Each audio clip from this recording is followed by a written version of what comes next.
Hello दोस्तों, स्वागत है आपका स्टीपी क्लासेस में। आज के हमारे हिस्ट्री के प्रीक्योर की बात शुरू करते हैं। देखते हैं कि पिछले एक वीक में कौन सी न्यूज़ करंट अफेयर्स में रही हैं। सबसे पहले बात करेंगे चौरी चौरा की। तो 4 फरवरी 2021 को इसकी जो सेंटनरी सेलिब्रेशन है वो शुरू हुई है। 100th ईयर की जो सेलिब्रेशन है वो शुरू हुई है and prime minister inaugurated this Chauri Chaura centenary celebration at Gorakhpur digitally. साथ ही साथ उन्होंने एक पोस्टल स्टैंप रिलीज करी है कमेमोरेटिंग दिस इवेंट। क्या इवेंट है हमें पता है। Large group of peasants set fire on the police station in Chauri Chaura, killing 22 policemen।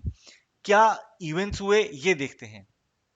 तो 1 अगस्त 1920 को महात्मा गांधी ने नॉन कोऑपरेशन मूवमेंट लॉन्च करी। क्या थी movement? Boycott of foreign goods, legal, educational, and administrative institutions because we will refuse to assist a ruler who misrules।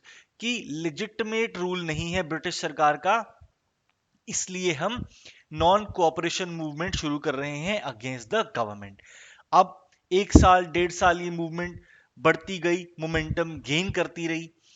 बहुत सारे volunteers जो है मूवमेंट के साथ जुड़े, रूरल एरियाज तक ये मूवमेंट पहुंची। कांग्रेस और खिलाफत मूवमेंट के जो वॉलंटियर्स हैं they're organized into national volunteer corps, right. तो मूवमेंट और तेजी से बढ़ती गई। मिड जनवरी 1922 में एक मीटिंग एड्रेस करी गई गोरखपुर कांग्रेस और खिलाफत कमेटी द्वारा, जहां पे उन्होंने क्या किया, पेजेंट ऑफिसर्स को अपॉइंट किया कि आप नॉन कोऑपरेशन की प्लेजेस भरवाओ, साइन करवाओ, सब्सक्रिप्शन कलेक्ट करो और पिकेटिंग ऑफ शॉप्स शुरू करो। उन शॉप्स की पिकेटिंग जो फॉरेन क्लॉथ बेच रही हैं। अब ये जो सब्सक्रिप्शन वाली चीज है, ये 1920 में नागपुर सेशन ऑफ कांग्रेस में शुरू हो गई थी, राइट। 4 आना कर दी गई थी सब्सक्रिप्शन, ताकि लोगों को मूवमेंट के साथ जोड़ा जा सके, कांग्रेस के साथ जोड़ा जा सके। अब ये चीज शुरू हो गई, गोरखपुर में ये चीज शुरू हो गई। क्या हुआ कि February 4 के इंसिडेंट के कुछ दिन पहले ग्रुप ऑफ वॉलंटियर्स जो एक फॉरेन क्लॉथ बेचती हुई शॉप को पिकेट कर रहे थे, police crack down on them and काफी उनको मारा। देन February 4 को क्या हुआ, वॉलंटियर्स इकट्ठा हुए टाउन में, एक मीटिंग होल्ड करी और एक प्रोसेशन में वो पुलिस स्टेशन गए and to picket the nearby Mundera Bazar. अब वो ग्रुप ऑफ पीपल एक साथ पुलिस स्टेशन की तरफ जा रहे हैं। पुलिस स्टेशन हवा में फायर कर रही है कि आप डिस्पर्स हो जाओ। लोग कह रहे हैं नहीं, हम पुलिस स्टेशन आएंगे। Then the police fired into the crowd, killing 3 people and injuring a host of other people। अब जब ये हुआ कि जब पुलिस ने क्राउड के ऊपर गोली चला दी, तो लोगों को बहुत गुस्सा आया। लोगों को गुस्सा आया तो these group of angry people ये पुलिस स्टेशन तक पहुंचे। पुलिस वाले डर के थाने के अंदर चले गए। Now this group of people, इन्होंने गेट बंद किए पुलिस स्टेशन के और केरोसिन फेंक के बिल्डिंग के ऊपर उस पे आग लगा दी। जो बाहर निकलने की कोशिश कर रहा था उसको बहुत मारा और in fact they beat those some of those policeman to death. Police property including weapons were destroyed and ऐसा लगा कि अब ये नए एक इरा की शुरुआत हो रही है, गांधी राज की शुरुआत हो रही है। But Gandhi ji on the other hand did not want to associate himself at all with the movement that it eventually became and with the country that it would become, that India would become। उन्होंने कहा कि नहीं, हिंसा की कोई जगह नहीं है, हम जिस देश की संरचना करने जा रहे हैं उसमें। Eventually government cracked down on these protesters। 172 लोगों को सेंटेंस टू डेथ सुनाया गया, इसको चैलेंज किया गया। Eventually 19 of those convicted were still sentenced to death. 22 policemen की जान गई, 19 लोगों को सजाए मौत सुना दी गई, उन लोगों को जिन्होंने ये प्रोटेस्ट लीड किया था और पुलिस स्टेशन पे आग लगाई थी, राइट। तो ये इंसिडेंट की कहानी है। गांधी जी ने कहा कि नहीं, हम ये मूवमेंट हमारे कंट्रोल से बाहर जा चुकी है, ये अब हम इसको कंट्रोल नहीं कर सकते. He decided to stop the non cooperation movement because उनको लगा it has been tainted by unforgivable violence. British ने अपने इन डेड पुलिसमैन को कमेमोरेट करते हुए एक मेमोरियल इरेक्ट किया. इस मेमोरियल पे जय हिंद और शहीदों की चिताओं पर लगेंगे हर बरस मेले, ये कपलेट राम प्रसाद बिस्मिल का ये ऐड किया गया पोस्ट इंडिपेंडेंस. देन लोगों को लगा कि जो पुलिसमैन की जान गई उनको कमेमोरेट किया जा रहा है, लेकिन हमारे शहर के जो लोगों को सजाए मौत सुना दी गई उनके सैक्रिफाइस को रिकॉग्नाइज नहीं किया जा रहा है. तो चौरी चौरा शहीद स्मारक समिति सेटअप हुई 1971 में. देन 1973 में उन्होंने एक 12.2 मीटर्स हाई ट्रायंगुलर मिनारेट वहां पे कंस्ट्रक्ट किया. Then later government of India ने भी वहां पे एक शहीद स्मारक कंस्ट्रक्ट किया जो अब ऑफिशियल एक तरीके से कमेमोरेशन है to the people who were sentenced to death due to the Chauri Chaura incident. And railway ने इसको कमेमोरेट करते हुए चौरी चौरा एक्सप्रेस शुरू करी which runs from Gorakhpur to Kanpur to commemorate those who were sentenced to death after the incident. आगे बढ़ते हैं, Lingaraj temple की तरफ रुख करते हैं. उत्तर प्रदेश से चलते हैं उड़ीसा.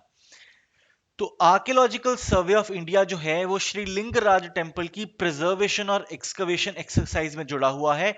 और इस एक्सरसाइज के दौरान it has stumbled upon N ancient stone structure.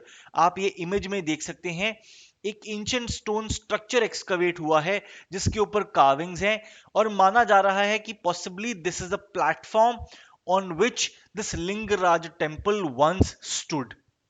और ये माना जा रहा है कि ये जो स्ट्रक्चर है, ये जो प्लेटफॉर्म है जो एक्सकवेट हुआ है, could be older than the 11th century Shri Lingaraj temple.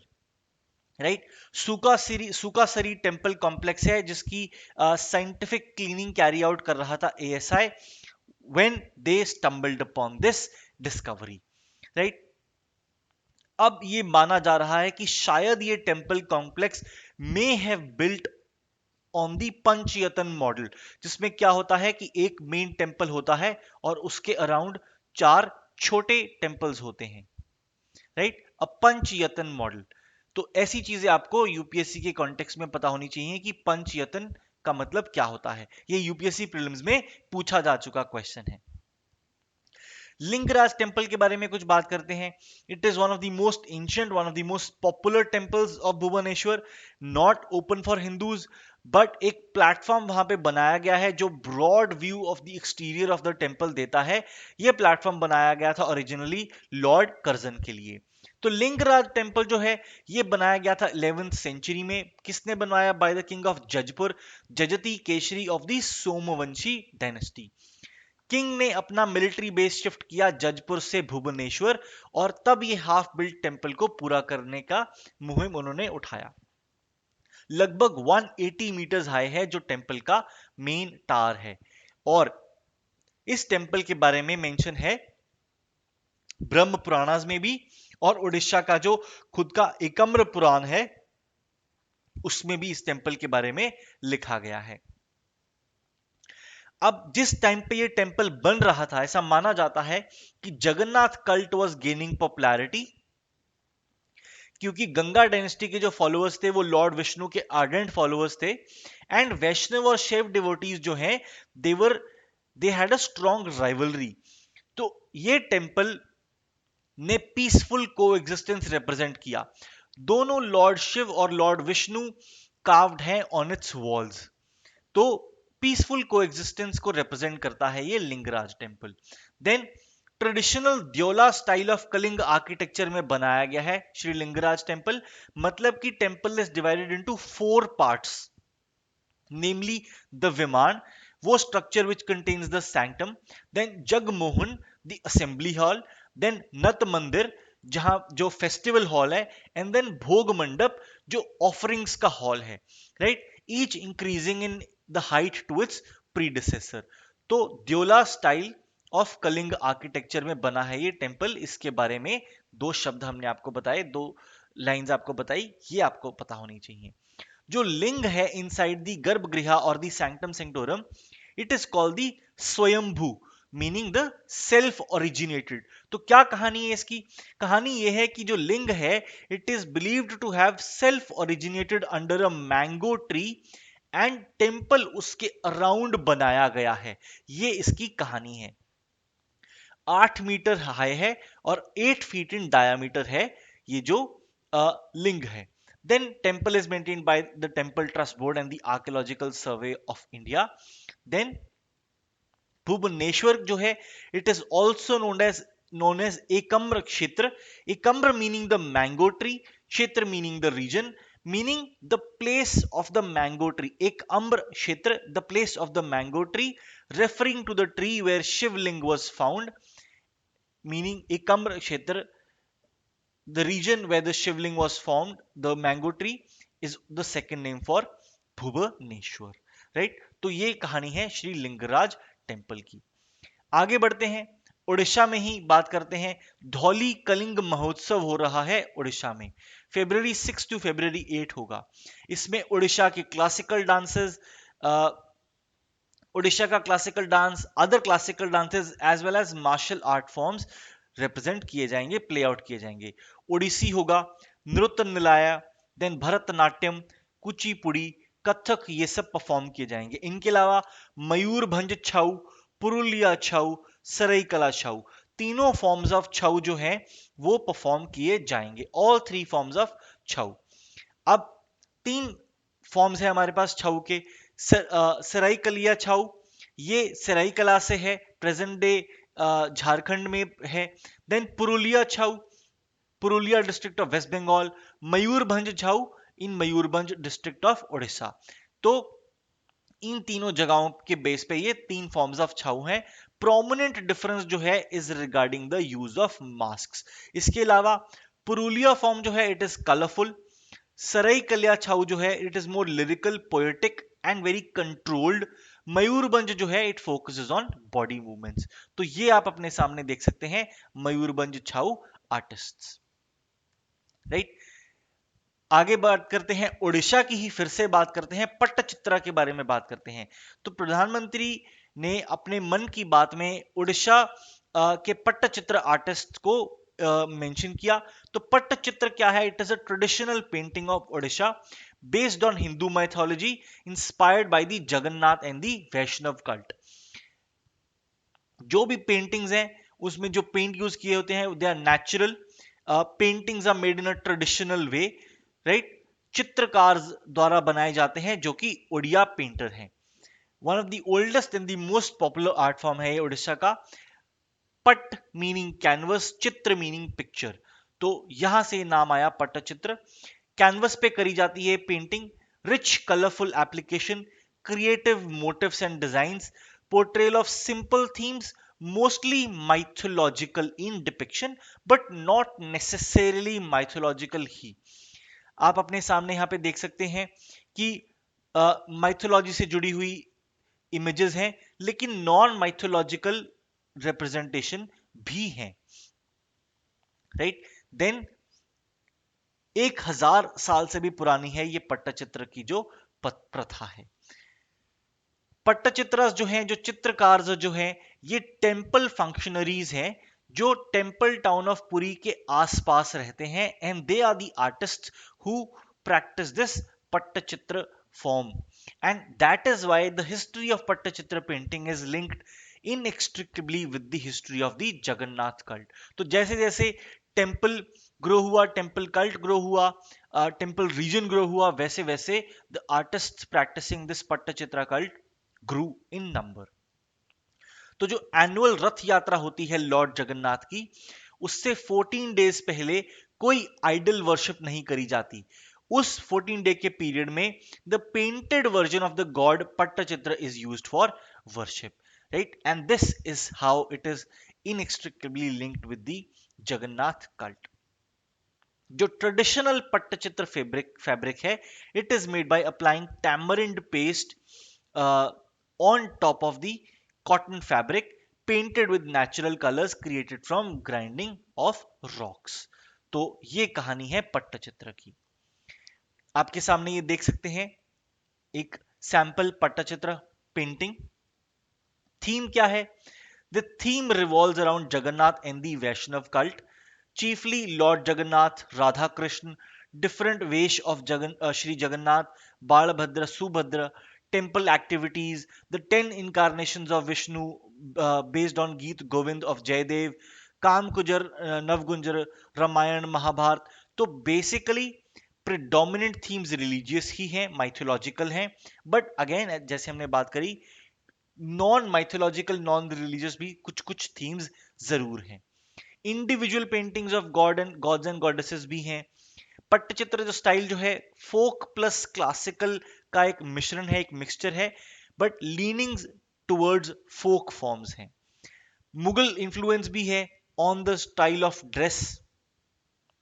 Well defined postures हैं जो पेंट किए जाते हैं, राइट, एंड लाइंस जो है बोल्ड है, क्लीन है, एंगुलर है, शार्प है. तो ये कहानी है पट्टचित्र की.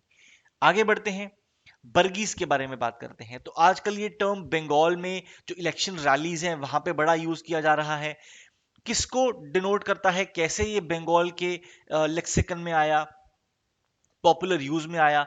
तो लगभग 10 साल का पीरियड फ्रॉम 1741 टू 1751 का जो 10 साल का पीरियड है, इस 10 साल के पीरियड में Bengal saw many attacks by Marathas. और ये जो मराठा इन्वेजन हुए इस 10 साल में, वो अटैक्स होते थे द्वारा बर्गीज. तो बर्गीर कौन होता था? A soldier who wrote a horse furnished by his employer. तो मराठा और मुगल आर्मी में जो कैवलरी मैन थे, उनको डिनोट करने के लिए टर्म यूज करी जाती थी बर्गी, जो अपने एम्प्लॉयर से सोल्जर एक घोड़ा लेके कैवलरी का पार्ट होता था मराठा या मुगल आर्मी का. एंड इतने जो ये अटैक्स हुए आउटसाइडर्स द्वारा मराठा में और मराठा आर्मीज द्वारा बंगाल में, कि बंगाल में हर उस ट्रबलसम आउटसाइडर के लिए ये टर्म पॉपुलर हो गई, टर्म बर्गिस, अ ट्रबलसम आउटसाइडर फोर्स, जो बाहर से आया है और बंगाल को तंग कर रहा है. तो बेसिकली कोई भी एक एबल बॉडीड पर्सन वो मराठा कैवलरी में एनलिस्ट कर सकता था बर्गर, अगर उसके पास खुद घोड़ा खरीदने का क्या सॉर्ट ऑफ प्रोस्पेक्ट नहीं है. अगर वो खुद घोड़ा खरीद सकता है, then he joined as a सिलेदार.